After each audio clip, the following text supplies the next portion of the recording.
अस्सलाम वालेकुम। आज का टॉपिक है Kirchhoff law. Kirchhoff law electricity का एक बहुत ही इंपॉर्टेंट टॉपिक है। एग्जाम पॉइंट ऑफ व्यू से भी ये बहुत ज़्यादा इंपॉर्टेंट है। इसमें से long questions, short questions and MCQs बन सकते हैं, तो आपने इसको बहुत ध्यान से समझना है। तो अब हम चलते हैं टॉपिक की तरफ। तो पहला सवाल यहाँ पे लिखा है कि why do we need Kirchhoff law if we already have Ohm's law. अगर हमारे पास ओहम्स लॉ है तो हमें किरचॉफ लॉ की जरूरत क्यों पड़ी। तो ओहम्स लॉ आपको पता है कि एक बेसिक लॉ है इलेक्ट्रिसिटी का, जो कि करंट, वोल्टेज एंड रेजिस्टेंस को रिलेट करता है। आप किसी भी सर्किट में current end voltage find out कर सकते हैं बाय यूजिंग ओहम्स लॉ, अगर वो सर्किट आपके पास सिंपल सर्किट हो। सिंपल सर्किट कौन से होते हैं? या वो इंडिविजुअल सर्किट्स जिनमें सिंगल बैटरी लगी हुई हो और उसमें अगर ज्यादा रेजिस्टेंसेस हैं तो वो ज्यादा रेजिस्टेंस पैरेलल सीरीज कॉम्बिनेशन के अंदर हो और आप उनको सिंप्लीफाई करके इक्विवेलेंट रेजिस्टेंस तक आप उनको सिंप्लीफाई कर पाएं, तो ऐसी जो सर्किट्स होते हैं वहां पे आप ओहम्स लॉ लगा सकते हैं। लेकिन अगर आपके पास कहीं पे कॉम्प्लेक्स सर्किट्स आ जाएं जहां पे मल्टीपल बैटरीज हो, मल्टीपल लूप्स हो, वहां पे आप ओहम्स लॉ को नहीं लगा सकते। ओहम्स लॉ वहां पे कॉम्प्लेक्स हो जाता है, वहां पे एप्लीकेबल नहीं रहता। तो ऐसे सर्किट्स के लिए आपको एक और लॉ की जरूरत पड़ती है, जो कि है किरचॉफ लॉ। किरचॉफ लॉ कैसे आप लगाएंगे, इस पहले हम इस क्वेश्चन का आंसर कर लेते हैं। Why do we need Kirchhoff law if we already have Ohm's law. We need Kirchhoff law because Ohm's law applies only individual components and applies on those circuits where resistances are in parallel or series combinations। तो ये सिर्फ उन circuits पे apply हो सकता है जो कि इंडिविजुअल कंपोनेंट्स हों जिनके, या फिर उन सर्किट एलिमेंट्स पे आप लगा सकते हैं या उन सर्किट्स पे लगा सकते हैं वे resistances are in parallel or series combination, जहां पे रेजिस्टेंसेस क्या हो, पैरेलल आर सीरीज कॉम्बिनेशन में हो। तो ऐसे सर्किट्स के ऊपर आप किरचॉफ लॉ लगा सकते हैं, सॉरी ओहम्स लॉ लगा सकते हैं। While Kirchhoff law analyse entire circuits with multiple loops, junctions and interdependent elements. तो ये जो किरचॉफ लॉ है ये कहाँ पे लगा सकते हैं? ये हर उस सर्किट एलिमेंट्स या उस सर्किट पे लगा सकते हैं जहां पे मल्टीपल लूप्स हों, जहां पे मल्टीपल जंक्शंस हों एंड इंटरडिपेंडेंट एलिमेंट्स हों, जहां पे करंट एंड वोल्टेज एक दूसरे पे डिपेंड कर रही हो। Ensuring conservation of charge and energy. तो ये इंश्योर करता है जो किरचॉफ लॉ है, conservation of charge and energy, क्योंकि किरचॉफ के दो लॉज हैं, एक कंजर्वेशन ऑफ चार्ज को डील करता है और दूसरा कंजर्वेशन ऑफ एनर्जी को डील कर रहा होता है। तो ये होप सो आपने ये पहला जो यहाँ पे क्वेश्चन बना है इसको आपने समझ लिया होगा कि किरचॉफ लॉ कहाँ पे लगा सकते हैं, जहां पे मल्टीपल लूप्स हों, जंक्शंस हों और इंटरडिपेंडेंट एलिमेंट्स हो, वहां पे आप किरचॉफ लॉ लगाएंगे। अब यहाँ पे ओहम्स लॉ आप इन सर्किट एलिमेंट्स के लिए नहीं लगा सकते। अगर आपके पास सिंपल सर्किट है तो वहां पे आप ओहम्स लॉ लगा सकते हैं, लेकिन इस तरह के कॉम्प्लेक्स सर्किट्स आ जाएं जहां पे resistances parallel and series combination से आप सिंप्लीफाई ना कर पाए, तो वहां पे आपको किरचॉफ लॉ लगाना पड़ता है। तो अब हम चलते हैं किरचॉफ लॉ की तरफ। तो किरचॉफ के दो लॉज हैं, किरचॉफ के दो लॉज हैं। पहला जो लॉ है मैंने वो यहाँ पे लिखा है किरचॉफ फर्स्ट लॉ और किरचॉफ करंट लॉ। तो किरचॉफ का जो पहला लॉ है वो करंट को डील करता है। इसके और भी नाम हो सकते हैं, इसको नोडल लॉ भी कहते हैं, इसको नोडल लॉ, या फिर इसको जंक्शन लॉ या रूल भी कहते हैं, या फिर Kirchhoff first law, Kirchhoff current law, या फिर इसकी शॉर्ट फॉर्म क्या है, KCL. KCL stand for Kirchhoff current law, या फिर इसको आप नोडल लॉ, जंक्शन रूल या फिर पॉइंट रूल भी कह सकते हैं इसको। तो अब हम इसकी स्टेटमेंट देख लेते हैं। पहले हम इसकी स्टेटमेंट डिस्कस करते हैं। The current entering the node, statement क्या है, the currents entering the node always equal to the currents leaving the nodes. जितने करंट्स किसी नोड को इंटर कर रहे होते हैं वो हमेशा उन करंट्स के इक्वल होंगे जो उस नोड को लीव कर रहे होंगे। अब नोड क्या होता है? नोड वो पॉइंट होता है जहां पे तीन या तीन से ज्यादा वायर्स कंबाइन होती हैं। एक सिंगल पॉइंट पे अगर तीन या तीन से ज्यादा वायर एलिमेंट्स या सर्किट एलिमेंट्स कंबाइन हो, उस पॉइंट को आप क्या कहते हैं, नोड कहते हैं। तो वो नोड वो पॉइंट होता है जहां पे 3 या 3 से ज्यादा वायर्स आपस में कंबाइन हो, तो उस जगह को या उस पॉइंट को आप नोड कहते हैं। तो यहाँ पे पहली स्टेटमेंट में क्या क्या कह रहा है, the current entering the node always equal to current leaving the nodes. जितने करंट किसी नोड के अंदर एंटर होते हैं उतने ही मिकदार में करंट्स वहां से बाहर जा रहे होंगे। ये इसकी एक स्टेटमेंट है। या फिर आप इस स्टेटमेंट को ऐसे भी लिख सकते हैं, इसकी दूसरी जो मैथमेटिकल स्टेटमेंट हो सकती है वो क्या है, the algebraic sum of all currents meeting at a junction in an electrical circuit is zero. किसी भी जंक्शन के ऊपर जो अलजेब्रिक सम है करंट्स का वो क्या होता है, हमेशा जीरो होता है। अब ये जो स्टेटमेंट है इसको हम इसकी जो मैथमेटिकल इंटरप्रिटेशन है उसके बाद मैं इसको एक दफा फिर से एक्सप्लेन करूंगा कि ये स्टेटमेंट असल में क्या कह रही है। तो है क्या है statement, the algebraic sum of all the currents meeting at a junction in an electrical circuit is zero, कि तमाम जो अलजेब्रिक सम है करंट्स का वो क्या होगा, जीरो होगा। तो मैं इसको ऐसे लिख सकता हूं मैथमेटिकली, समेशन ऑफ करंट ये क्या होगा, किसी भी जंक्शन पे जीरो होगा। ये इसकी मैथमेटिकल डेफिनेशन है। अब मैं इसकी एक्सप्लेनेशन की तरफ चलता हूं। मैं कंसीडर करता हूं, consider 5 wires with currents I1, I2, I3, I4 and I5 are connected at a junction. Junction point is shown in figure. कि let's suppose आपके पास 5 वायर्स हैं जिनमें से करंट, कौन सा करंट फ्लो कर रहा है, I1 है, दूसरे में करंट I2 है, तीसरे में करंट I3, चौथी में करंट I4, पांचवी में करंट I5 है, और उनको कनेक्ट किया गया है एक जंक्शन पॉइंट पे, जैसा कि इस फिगर में बताया गया है। तो आपके पास लेट्स सपोज क्या है, 5 वायर्स हैं। ये लेट्स सपोज पहली वायर इसमें से करंट I1 फ्लो कर रहा है, ये दूसरी वायर इसमें से करंट I2 फ्लो कर रहा है, ये तीसरी वायर इसमें से करंट I3, ये चौथी वायर इसमें से करंट I4, ये पांचवी वायर इसमें से करंट I5 फ्लो कर रहा है। और ये देखिए ये तमाम वायर्स इस सिंगल पॉइंट पे मीट कर रही है। तो ये सिंगल जो पॉइंट बन रहा है ये आपके पास नोड कहलाएगा, या फिर इसको आप जंक्शन भी कह सकते हैं, या फिर इसको आप सिंपल पॉइंट भी कह सकते हैं। ज्यादा सुटेबल ये है कि आप इसको जंक्शन कहें या फिर नोड कहें, इन दो में से आप कुछ कहें, पॉइंट आप ना कहें तो ज्यादा बेहतर होगा। तो जैसा कि इस फिगर में बताया गया कि 5 करंट्स इस सिंगल पॉइंट पे मीट कर रहे हैं। तो इसमें अगर आप फिगर को ध्यान से देखें तो I1 इसकी डायरेक्शन टुवर्ड द जंक्शन है, I2 इसकी भी डायरेक्शन टुवर्ड द जंक्शन है, I3 इसकी डायरेक्शन भी टुवर्ड द जंक्शन है। लेकिन I4 को देखें, यहां से current away from the junction जाता हुआ नजर आ रहा है, और I5 को देखें, यहां पे भी current away from the junction जाता हुआ नजर आ रहा है।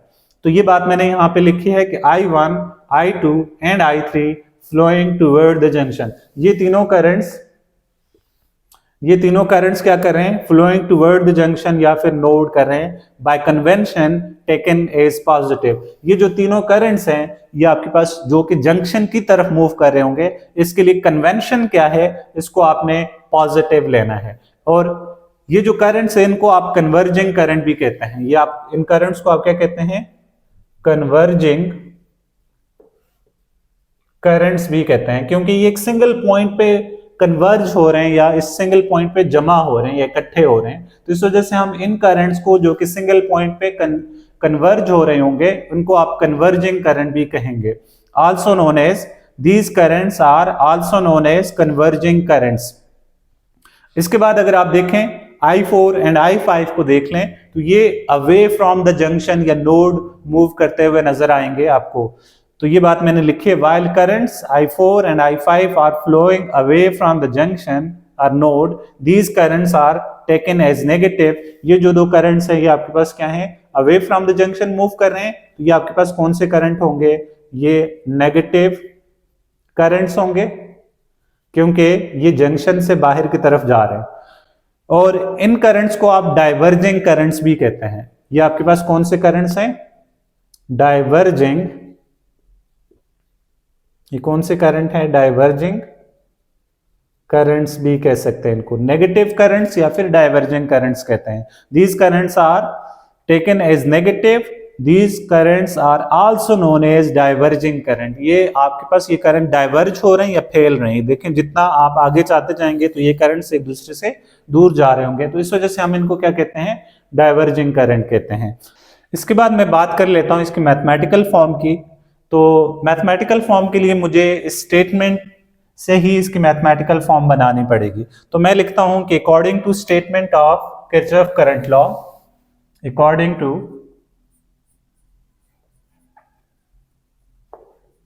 Statement of Kirchhoff current law, वो क्या है, समेशन ऑफ करंट क्या होता है, समेशन ऑफ करंट ये जीरो होता है according to statement of Kirchhoff current law. Algebraic sum of all current meeting at a junction in an electrical circuit is zero. तो यहाँ पे मैंने यही बात लिखी है कि करंट का जो सम है, समेशन ऑफ करंट है, वो क्या होगा, जीरो होगा। तो अगर आप देखें इस सर्किट के लिए या इस नोड के लिए 5 करंट्स हैं, I1, I2, I3, I4 and I5, और ये तीनों करंट्स आपके पास पॉजिटिव हैं क्योंकि ये टुवर्ड द जंक्शन मूव कर रहे हैं, और ये दो करंट्स आपके पास नेगेटिव हैं, I4 एंड I5 नेगेटिव हैं। क्यों? क्योंकि ये अवे फ्रॉम द जंक्शन या away from the node move कर रहे हैं। तो इस वजह से हम इन करंट्स को पॉजिटिव एंड नेगेटिव लेंगे। तो according to statement summation of current is equal to zero, और हमारे पास कितने करंट्स हैं, 5 करंट्स हैं, तो उनका समेशन ले लो। I1 पहला करंट आ गया, फिर I2 दूसरा करंट आ गया, फिर I3 तीसरा current, plus minus into I4 and plus minus I5 equal to zero. इन दो करंट्स के साथ माइनस साइन क्यों है? क्योंकि ये away from the junction move कर रहे हैं या फ्लो कर रहे हैं। और ये तीनों करंट्स क्यों पॉजिटिव हैं? क्योंकि ये टुवर्ड द जंक्शन फ्लो कर रहे हैं या मूव कर रहे हैं। अब देखें यहाँ पे डबल साइंस हैं, तो मैं इसको सिंगल साइन बना लेता हूं। I1 plus I2 plus I3 minus I4 minus I5 equal to zero. अब ये दो करंट्स यहाँ पे आप देख पा रहे हैं कि ये नेगेटिव है। आप इनको इक्वेशन की दूसरी साइड पे लेके जाएं तो ये बन जाएगा I1 plus I2 plus I3 is equal to minus I4 था उधर जाके प्लस I4 हो जाएगा, माइनस I5 है उधर जाके प्लस I5 हो जाएगा। तो अब देख पा रहे हैं कि ये तीनों करंट्स वो करंट्स हैं जो कि टुवर्ड द जंक्शन मूव कर रहे थे, और ये वो करंट्स हैं जो कि away from the junction move कर रहे थे। तो हम यहां से ये भी कह सकते हैं कि, या फिर यहां से हम तीसरी स्टेटमेंट भी लिख सकते हैं KCL की। वो क्या है?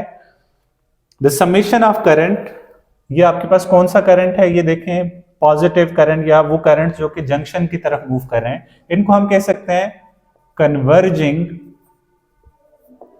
करंट्स हैं। और ये कौन से करंट्स हैं? डाइवर्जिंग करंट्स हैं।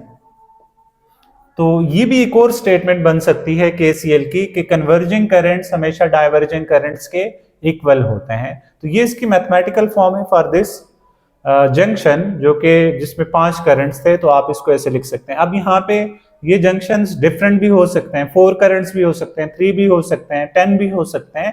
उससे आपने कंफ्यूज नहीं होना, बस आपने सिंपल सा रूल ये याद रखना है, जो करंट्स जंक्शन की तरफ फ्लो करेंगे वो पॉजिटिव हैं, जो कि away from the junction move करेंगे वो आपके पास नेगेटिव करंट होंगे। तो ये कन्वर्जिंग करंट है और ये आपके पास डाइवर्जिंग करंट्स आ गए। अब हम बात कर लेते हैं जी, Kirchhoff current law is law of conservation of charge. ठीक है, तो अब देखें, हमें ये पता है कि यहां पे इसको मैं इक्वेशन ए कह देता हूं। इस इक्वेशन ए में देखें आपके पास 5 करंट्स आ रहे हैं, तो मैं इसको ऐसे भी लिख सकता हूं, या फिर हमें ये पता है एज वी नो करंट क्या होता है, current is equal to charge over time के इक्वल होता है। अगर ये आपके पास I1 करंट है तो I1 और यहाँ पे चार्ज Q1 होगा, और टाइम तो टाइम रहता है, वो तो चेंज नहीं होता। सिमिलरली I2 क्या होता, Q2 divide by T, I3 equal होता Q3 divide by T, I4 equal होता Q4 divide by T, and I5 equal होता Q5 डिवाइड बाई टी। तो हम यही डेफिनेशन यहाँ पे यूज कर लेते हैं। इक्वेशन ए इंप्लाइज दैट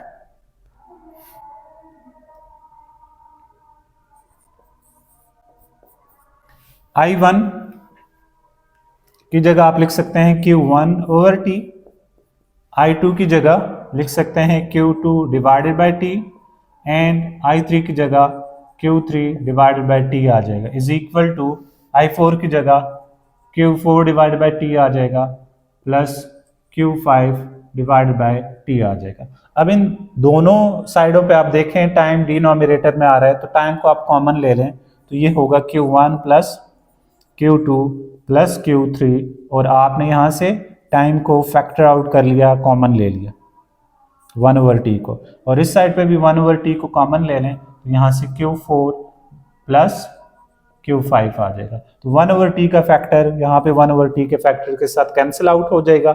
आपके पास क्या बचेगा, Q1 plus Q2 plus Q3 is equal to Q4 plus Q5। तो ये कौन से चार्जेस हैं, ये वो चार्जेस हैं जो कि टुवर्ड द जंक्शन मूव कर रहे हैं। Q1, Q2, Q3 वो चार्जेस हैं जो कि जंक्शन की तरफ मूव कर रहे हैं।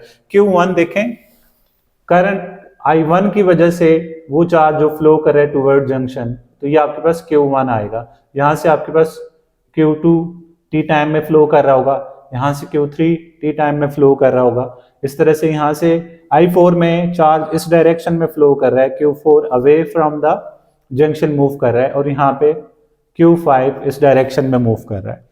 अगर आपके पास इस पॉइंट पे अगर कोई सोर्स या सिंक मौजूद ना हो, सोर्स क्या होता है जो कि नंबर ऑफ चार्जेस को बढ़ाता जाए। लेट्स सपोज यहाँ से बाहर से 20 चार्जेस आ रहे हैं और निकल रहे हैं यहाँ से 25 चार्जेस, इस मीन यहाँ पे 5 चार्जेस एडिशनल कोई और चीज प्रोवाइड कर रहा है, कोई और सोर्स मौजूद है जो कि 5 चार्जेस इस नोड के अंदर से बाहर की तरफ एडिशनल भेज रहा है। अगर इस जगह पे कोई सोर्स या सिंक मौजूद ना हो, सिंक क्या होगा, अगर बाहर से आप ज्यादा चार्जेस भेजें और बाहर जो निकल रहे हैं चार्जेस वो कम हो। लेट्स सपोज आप 20 भेज रहे हैं, बाहर से 15 निकले, तो 5 चार्जेस यहाँ पे किसी चीज ने सिंक कर लिया, 5 चार्जेस यहाँ से गायब हो जाते हैं। तो इस जगह पे अगर कोई सोर्स या सिंक मौजूद ना हो तो जितने चार्जेस इस जंक्शन की तरफ फ्लो करेंगे सेम उतने ही चार्जेस इस जंक्शन से अवे मूव करेंगे। तो ये मैं बात यहाँ पे लिख लेता हूं कि इफ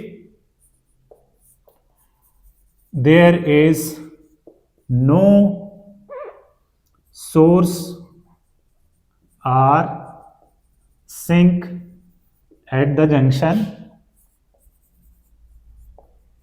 कि अगर आपके पास जंक्शन पे कोई सोर्स या सिंक मौजूद ना हो तो फिर क्या होगा, the total charge entering the junction,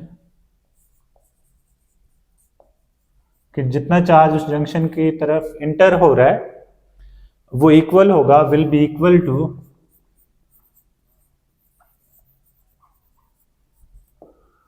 charge या total charge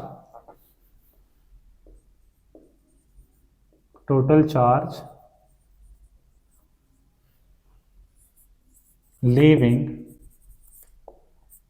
the junction.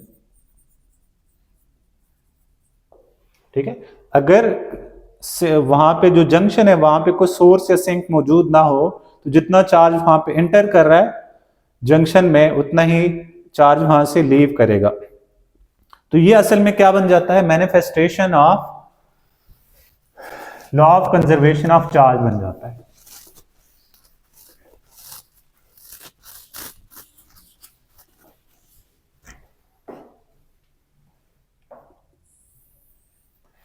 So we can say that KCL is manifestation of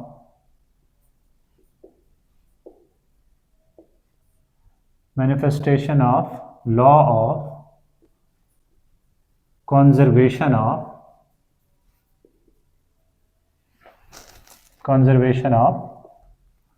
charge. ठीक है, तो ये क्या है, असल में law of conservation of charge की मैनिफेस्टेशन है। किरचॉफ करंट लॉ असल में law of conservation of charge की मैनिफेस्टेशन है कि अगर आपके पास जंक्शन पे कोई सोर्स या सिंक ना हो तो जितने चार्जेस जंक्शन की तरफ फ्लो करेंगे उतने ही चार्जेस जंक्शन से अवे फ्लो करेंगे या मूव करेंगे।